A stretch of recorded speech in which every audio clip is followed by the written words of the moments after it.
Namaste dear student, I Shambhavi BR. This is your second video of Delhi, Medieval India and Political Transition. So in the previous video we had covered the units of Rajput, the dynasty, but after that you have the contribution of Rajput and arrival of Turks. So please follow the instruction. The contribution of Rajput and the arrival of Turks have been reduced. So we will be starting from Delhi Sultanate. So before moving on to the Delhi Sultanate, we'll understand what took place, how did the Delhi Sultanate establish. So after the Turks, that is Muhammad Ghazni and Muhammad Ghori victories, played a very major political implication. The political system consisting of small kingdoms vanished, and there was a lot of changes. The administrative of systems which Rajput had were different, and the Sultan had brought a new rule in place of it. So the appointing and dismissal of the officers were in the hands of the sultans, so they had a complete power, and military administration was also clearly unlike the previous one, that is Rajput ones, and the soldiers were appointed directly by the sultans. So there were many changes and establishment of the rule of Sultan, and India got reconnected with the outer world, even in trade activities, and which had remained cut off from the 8th century onwards. So now moving on to the Delhi Sultanate. So here you'll understand that in this part of Delhi Sultanate you'll be learning about Ghulam dynasty, Khilji dynasty, Tughlaq, Sayyid and Lodi dynasty. But here in this video we have covered Ghulam and Khilji dynasty. The other two, that is Tughlaq, Sayyid and Lodi dynasty, would be covered in the later videos. So let us understand how this Ghulam dynasty came into an existence. The people who succeeded Muhammad Ghori in all the places conquered by him in India were his slaves. So Qutbuddin Aibak, who happens to be a very notable one and a very important slaves under the Ghori dynasty, who established the Turk rules in India, was also one of the slaves. So his successors, whoever were the successor after that, were called as Ghulams. Ghulam means slave. So that is how the Ghulam dynasty got its identity, in sense they rule in terms of Ghulam dynasty. And apart from Aibak, Iltutmish, Rizia Sultan and Balban were the important Ghulam dynasty rulers. Moving on to Qutbuddin Aibak. He laid a very strong foundation for the rule of Delhi Sultanate.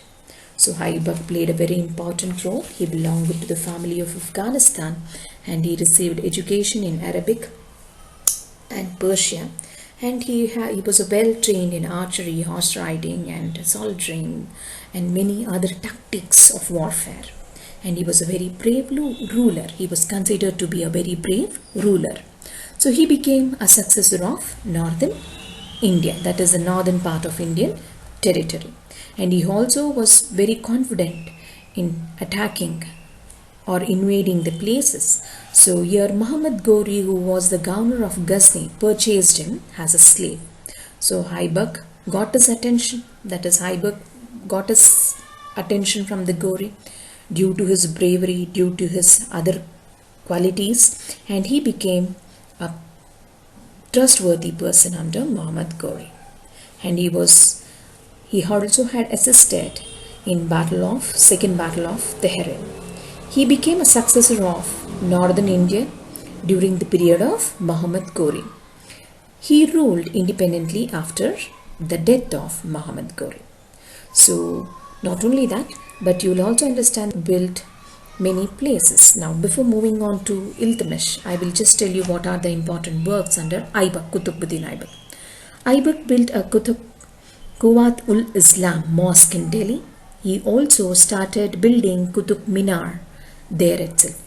Soldiers were under his control. There were many scholars like Nizam and Pakihi Mudhabir were in his court, and the work named Tajul Misri were also provides an information about the Aibak rule.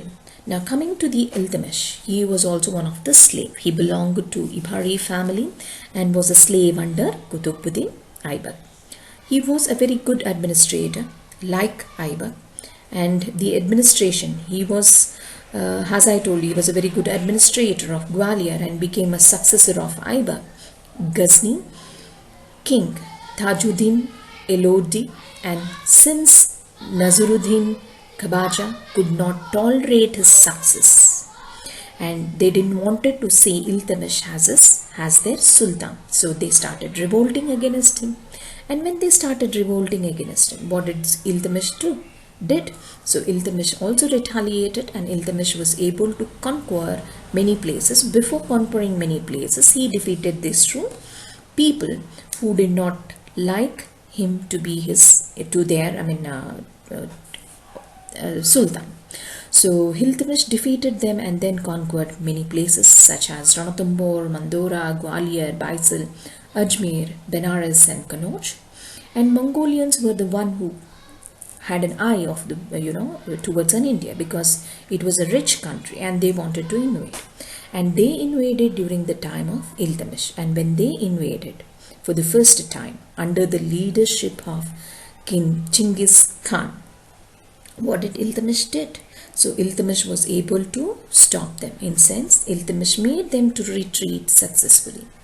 These achievements of Iltutmish made the caliphs of Baghdad to issue a letter of bestowing administrative power to him. They were very happy for the successfully retreating the Mongolians, and that is how they were able to give him a title, that is bestowing. They also asked him to look after the administrative powers. He was a good administrator, and he completed the construction of Qutub Minar.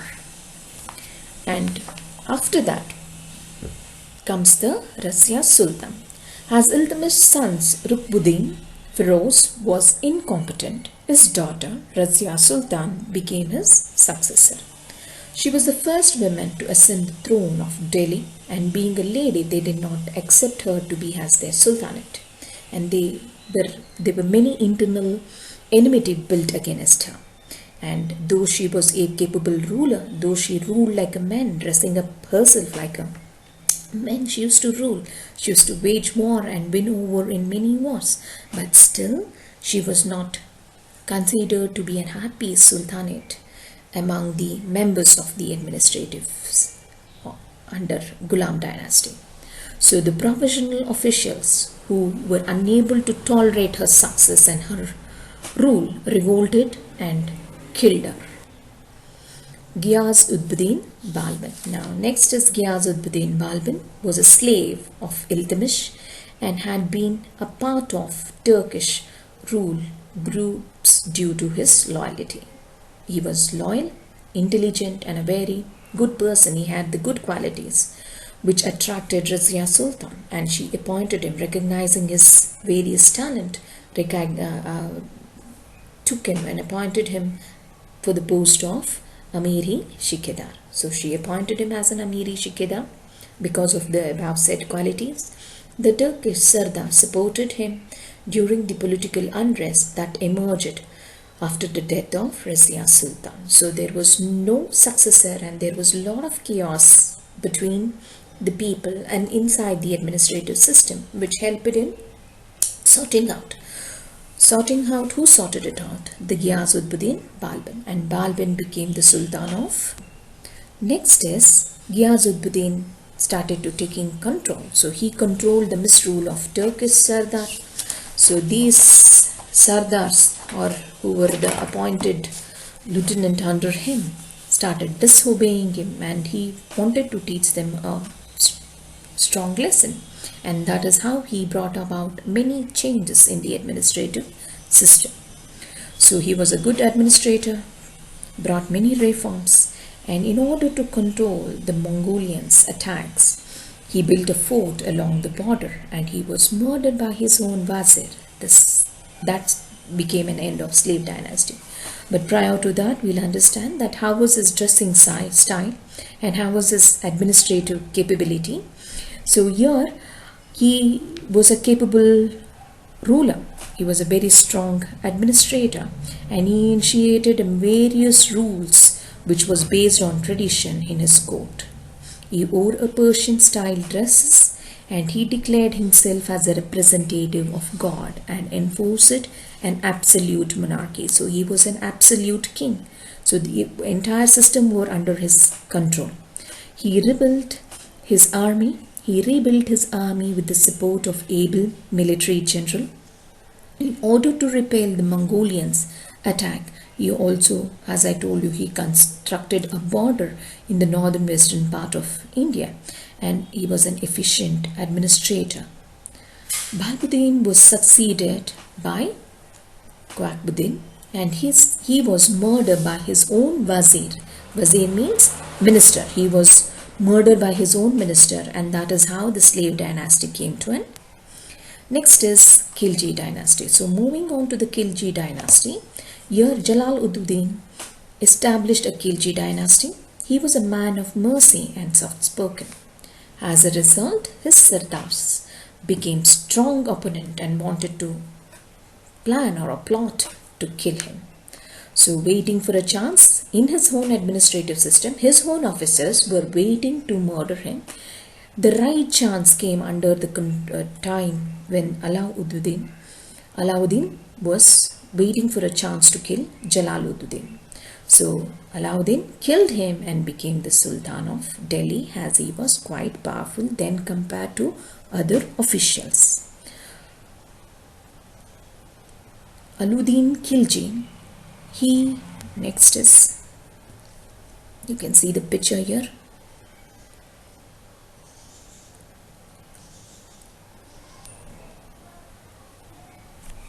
He defeated Karnadeva, Bhim Singh and Hamira Deva. So apart from that, he was also, which has been mentioned in the next coming slide, that is Malwa, Jalur, Budin, Mandora and Tonk, with the help of Malik Kafur. So he invaded Devagiri, Warangal, Dwarasamudra and Madurai and became responsible for their destructions. Not just destructions, but plundered the wealth. Main thing is accumulating more and more wealth. I will tell you why wealth becomes a prior or important aspect for any ruler. So before that, we can know they didn't wanted to add up many territories under their control. Though the places were, the places were conquered, though many petty rulers were defeated, but still those places were not attached to their kingdom. It was not an integrated conquering of states, but simply plundering for the sake of wealth. After him, his third son, Qutbuddin Mubarak, ruled for 4 years and was murdered by his own soldier called Khusro. So here later on you can know that Khusro was also murdered. Who murdered him? The Ghazi Malik, who was from Ghiasuddin Tughlaq, murdered Khusro and established the Tughlaq dynasty. So here you'll understand that the administrative part of it, military reforms and marketable strategies. So coming to the military aspect of it. So the reforms made by Alauddin Khilji, military reforms, market reforms and revenue reforms, you can see that he was not only a creator of a biggest empire, but also maintained and established a strong administration, appointed a capable and a strong officials at the state level, that is the provinces, and according to Bahrain, the empire of Alauddin was divided into 11 provinces. So he implemented various rules. He abolished religious endowment, imans, which means to say gifts provided or subsidies provided to the religious activities were stopped, and he appointed an officer on the basis of their intelligence, that he had a wide spread of intelligence network established under his guidance, and he prohibited alcohol, drugs, dice, game, any kind of a gambling, and he banned association, formations among his own sardars. So there was very strict rule which makes us to understand how strict his administrative activities were carried out. He did not like his own official to have any kind of a formation, and their socialization was prohibited, or any kind of a general public or marriages among the allied classes of the people. So during his time, the farmers with minor landholding and also the big landlords had to pay taxes, and he appointed revenue officials to look into the matter with collected or fixed taxes and make any kind of a reforms. Now coming to the military reforms. So the treasures, whatever I told you now, by money or plundering the wealth becomes very important. Plundering wealth becomes important because it helps in their military improvement. So branding and registration of horses were common. Roll calls for soldiers means roll numbers were given to the soldiers to identify them. Regulations of horse trade was common. So there was kind of rules and regulations carried out during the horse trade. Fixed and regular cash salaries were paid to the soldiers, and ikthas, that is, as I told you, ikthas were given, and ample supply assured through the incomes. And next comes the marketing strategies. Here the grains prices in cities and towns regulated to prevent an excess profit. So there was regulated market. So-called regulated market means a standard price, standard weight, and standard or fixed prices are allotted for the products. Markets for different goods were created. Regulated officers inspecting the goods, that is the qualitative inspector, the quality inspectors, what we call it as a quality inspectors, were appointed to look into the matters such as weight and measures and the quality. And safety of the trades were trade routes increased in market town, proliferating the starting in this period, and registration of merchants, advances made for certain trade goods from the treasury. So he had a completely full-formed or a well-fledged marketing strategy. Next is your assignment. There are few questions which has been given here. If you understand the explanation part of it and go through the text in your textbook, the detailed content of the informations are there. So please do answer these questions and write it in your classwork. Thank you.